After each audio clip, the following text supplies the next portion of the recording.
Okay, so now I'm going to go ahead and paint the head textures here, or create the head and the arms textures along with the fingernails.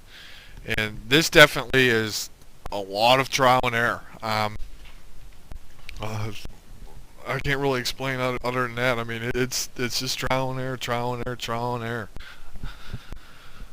First, I'll definitely do the fingernails because they're the easiest part of the model to probably go ahead and do here. And I just downloaded a simple fingernail texture from Google, and I'm just sampling colors from it to go ahead and paint on to the UV.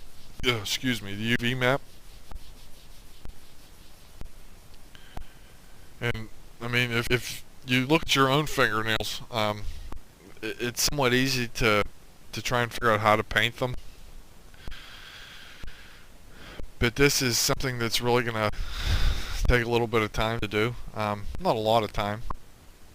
I mean, we'll just go ahead and basically paint the white on, and that's pretty much all painting the fingernails is. The head texture and the arms texture is, like I said, I mean, it takes a lot of effects and a lot of painting layers, a lot of adjustment, a lot of saturation, especially if you're using subsurface scattering, whether it's through Mental Ray or through V-Ray. You definitely don't have to use 10 maps to create a decent texture. Um, though your diffuse map and your specular map and your normal map will do a lot, but I mean, some people tend to use a specular map, a gloss map, a diffuse map, the sat map. It's just, it all depends on the effect that you're going for, and basically that's it. And now we're just gonna go ahead and sort of paint the reds in here, and this is definitely where it's a lot of trial and error, basically.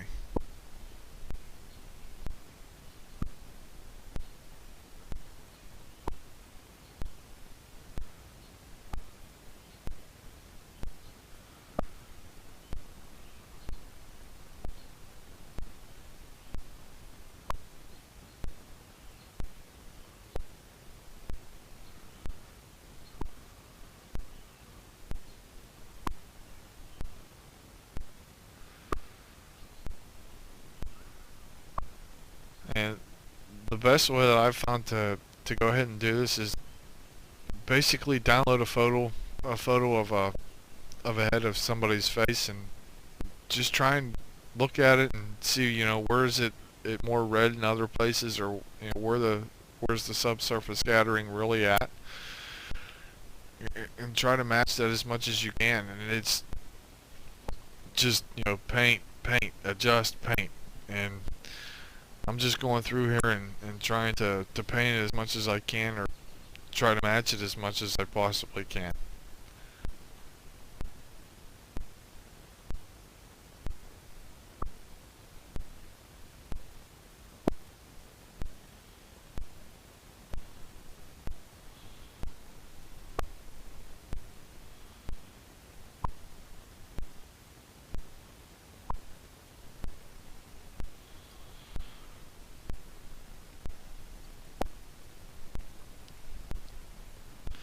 And I'm basically gonna just use the same process that I use to go ahead and texture the pants, and update it as much as I can to check it inside of my. And I'm always looking at the UV map to make sure how I want the lips texture, or where the texturing should be done for the lips, to make it as right as possible.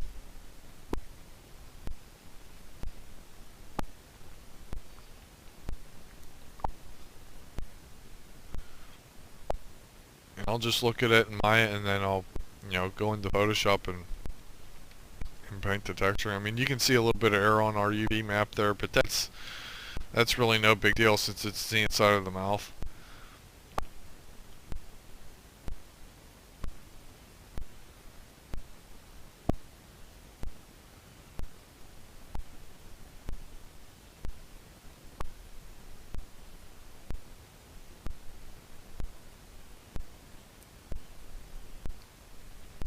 And I'm I'm just using the polygonal lasso tool to go ahead and mark out where I want to paint the lip texture here.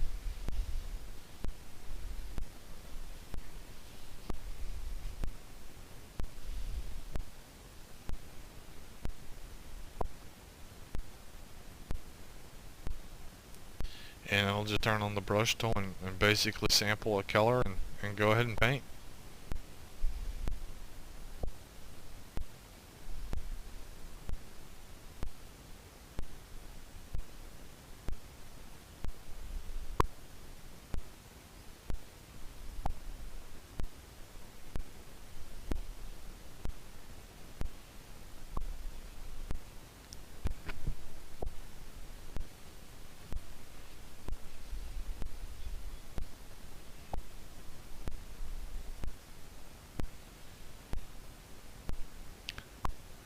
And then I'll blur it once I paint the lips, just so I don't have such a hard edge whenever we go to render the model. And since we'll be probably doing a rendering tut as well, I'll go ahead and show you how I set up a scene in Maya to actually render my production sheets.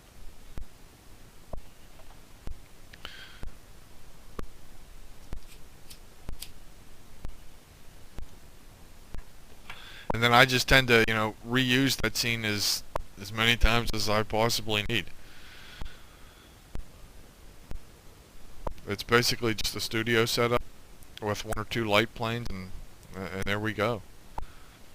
But as you can see, I'm continually painting the effect layer here for the model.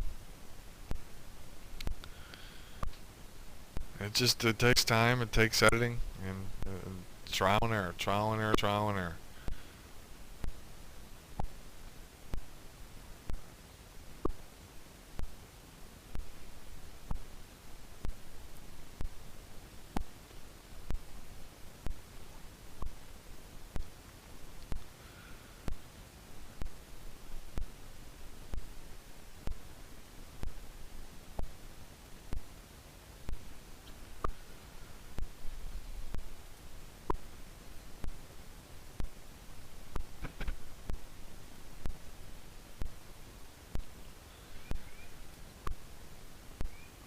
I'm trying to definitely stay away from the edges on the UVs because that can tend to cause a lot of issues whenever we go to render the model, especially if you don't paint it correctly on both sides,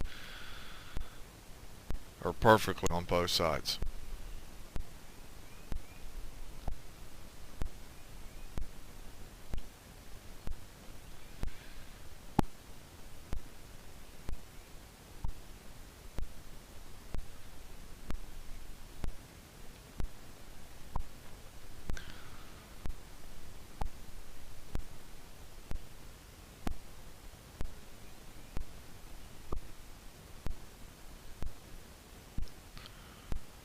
I'm turning off that quadratic filter type because I don't want it to blur the image whenever I go to render. As you can see, I mean, there's part of our texture.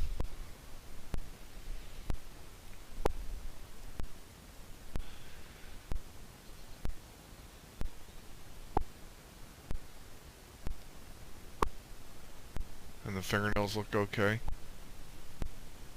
The lips need to go a little bit darker. And just continually update the model here as I go, and update the texture as I go.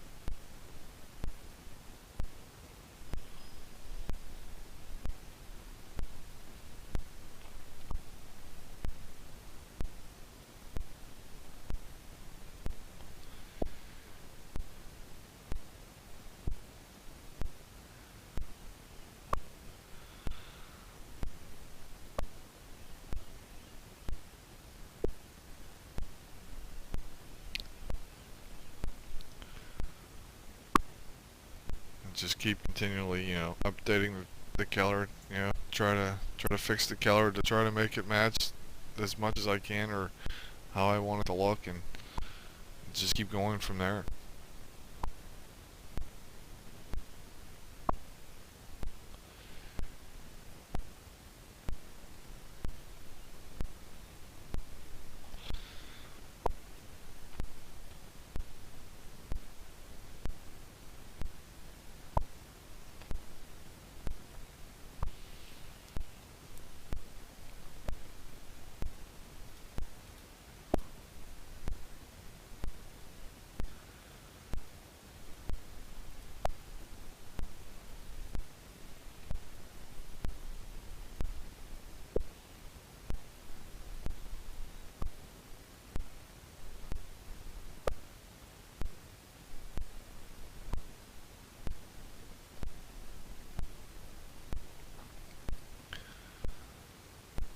And I just constantly, texturing and shading, texturing and shading.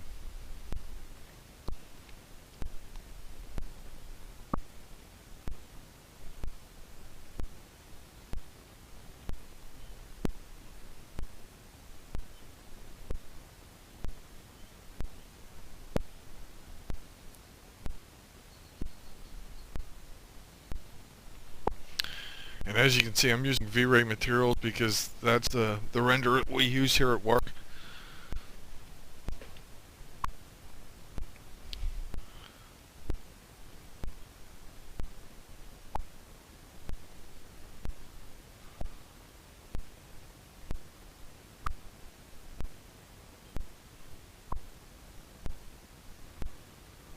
And I'm just adjusting the UVs to go ahead and fit the eye texture here.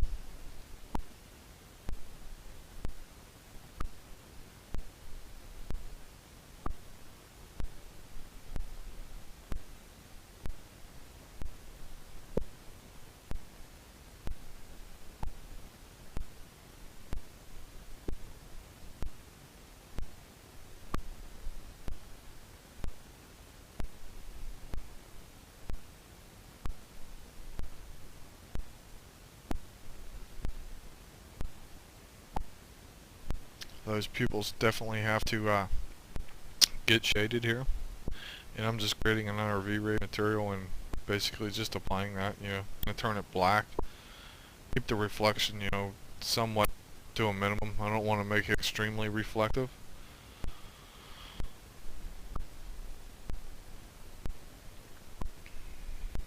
Right there, I mean, they look way too dilated, so I have to scale them down a little bit here.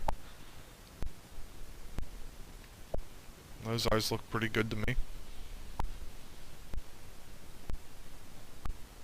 I'll just move the specular layer back into position there.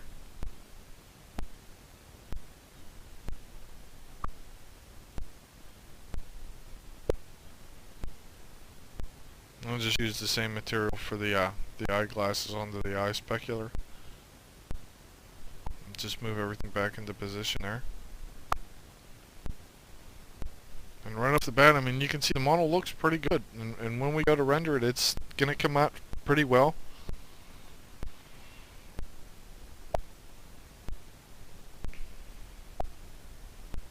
Definitely have to apply the shirt shader here. And that's just from the simple breakout that we made. And turning it down because no real clothing material is that reflective.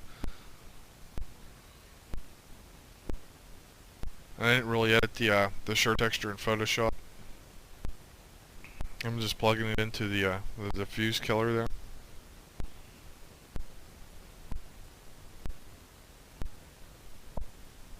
And there you go. There's pretty much our textures. There's still some editing that has to be done, and just continually, work in Photoshop and always adjusting the textures, always.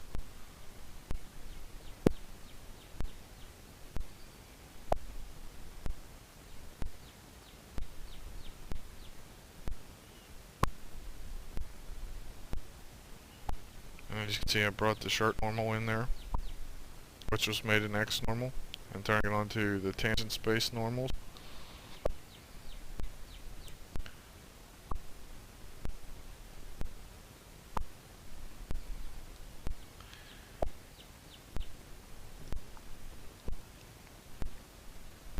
And I'm gonna go ahead and create the shaders here for the shoe. 2. That chrome shader is just a shader that I made from an earlier version of Maya.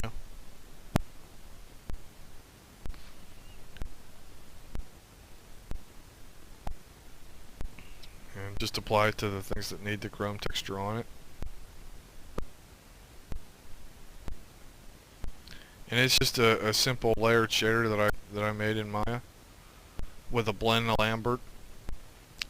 And I turned the Lambert black and made the blend fairly transparent, and just, you know, combine them into a layered shader and apply that layered shader to the model.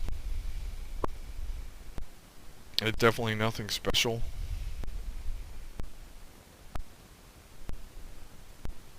Or nothing tricky that I did. And we'll go ahead and shade the shoes here. And this just takes a little bit of time because I have to select a lot of different pieces for the shoe.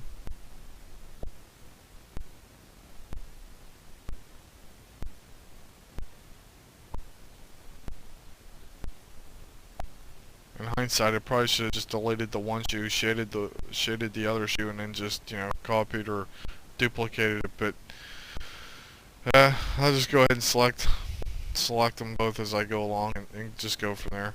Because then if I would have done that and duplicated it, I would have had to, you know, reverse the normals, and a little bit more work would have had to be done on that. And so it's just, you know, it's trying to save yourself work too, so so that you can be a faster, more efficient artist.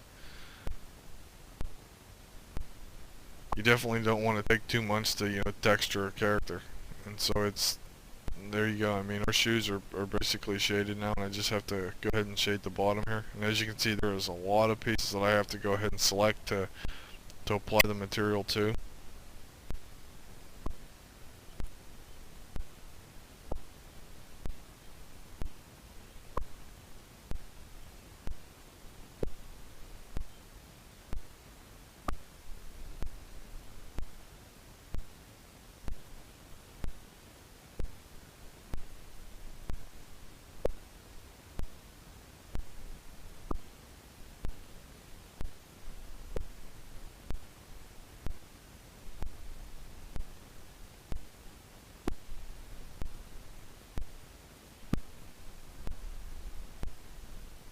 And I'm just selecting that shoe and hit 3 on the keyboard to get a smooth preview of the model, because I don't want to see those polygon faces whenever I go to render.